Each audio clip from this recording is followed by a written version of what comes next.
Hey friends, welcome back to my kitchen and welcome to the Recipe Therapist. Today, do I have a special treat for you? I'm going to be making Rayo's Italian meatballs. But for those of you who know me, know that I love connecting in the kitchen. So on this one, I'm going to bring my husband Barry in. Hey guys, nice to meet you. We love cooking and connecting in the kitchen together. We do a lot of cooking in the kitchen, right honey? Yes, we do. So let's get started. So Barry and I just wanted to share a little brief history about our experience dining at Rayo's. It's a very famous Italian restaurant located in Harlem, New York. A lot of celebrities go there, and we actually met a few of our friends from Brooklyn while we were there that night. Remember that? It was fun. Yeah, we did. It was awesome. And along with seeing some of our friends, we got to meet Frank Pellegrino, the owner of Rayo's. And not only was our meal fabulous, but the one thing that stood out was those Rayo's meatballs. So good. I know. And when we got home, we decided to make them. So now we're happy to share them with you. So let's get started. Celine, why don't you tell the folks what goes into this great meatball recipe? This great Rayo's meatball recipe. Okay. So for this recipe, we're going to be using 1 pound of ground beef. We're going to be using 1/2 pound of ground veal and 1/2 pound of ground pork. We have our grated Parmesan cheese, our beaten egg, some black pepper and salt, fresh garlic, fresh parsley, and last but not least, our freshly ground breadcrumbs. At Rayo's, there's a trick to this recipe. Instead of using processed breadcrumbs, they use leftover stale Italian bread, crusty Italian bread, and they process it in a food processor and throw it into their meatballs. So I cut up some crusty stale bread and I'm just going to put it right in my processor like that. And I'm going to turn it on a pulse. Just like that. Until it all grinds up. Now we're going to get ready to put the mixture together. I'll hand you the ingredients. How's that? You start mixing. Great.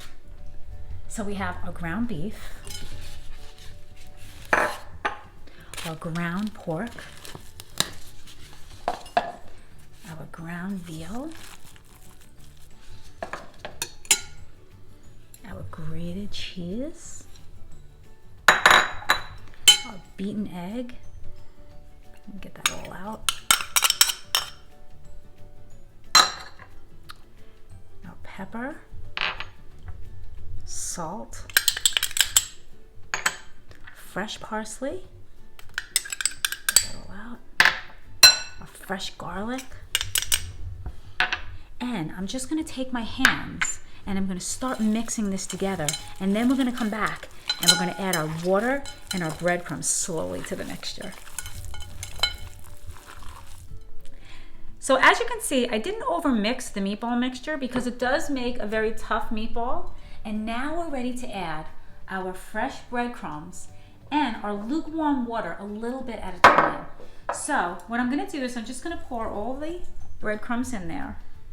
And I have 2 cups of lukewarm water. I'm going to add 1 at a time. And I'm going to begin to mix.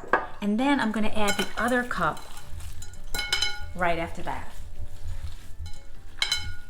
Okay, so now that our mixture is ready, it's time to make the meatballs. Yes. So I'm going to take an ice cream scooper. Why do you use that? Because it gives you the same size meatball every time. Oh, okay, good idea. Excellent. And then after we... And fast. Yes, it does. Wow. Where did you go? It is fast.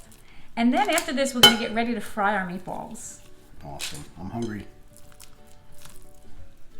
So I've taken the liberty of adding 1/2 cup of olive oil to the frying pan, heating it up for Celine, and she's going to fry up some meatballs for y'all.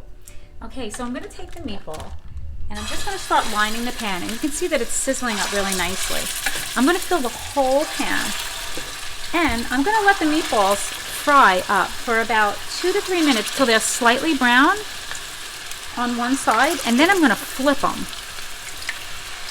and they're going to be just so delicious. Okay, so now you can see that our meatballs are sizzling up nice, and I'm going to flip them because they're nice and golden brown on the other side. They're just perfect. I'm just going to go around the outside of the pan, work my way towards the center, and I'm just going to flip all of them. And then they're gonna cook for about another 2 to 3 minutes until the other side is golden brown, and then we're gonna be ready to serve them up with some famous Rayo's meat sauce. So here they are, our Rayo's famous meatballs, all done and complete. And what I've done is I've taken a jar of Rayo's homemade sauce right here, and Barry and I are ready to take a taste. They look good. There you go. Thank you. All golden brown and delicious. You want a little sauce, honey? Yeah, please. A lot of sauce. Okay. I'm gonna take some sauce too. Wow, this smells good. Well, you go first. Ready? All right. That was good. Oh my God. I feel like I'm back at Rayo's, honey. They are so good. Yeah, a little more sauce. All right. So Awesome. for the full recipe, go down to the description, hit that subscribe button, and that little bell for notifications. And we will see you next time. Salud. Take care.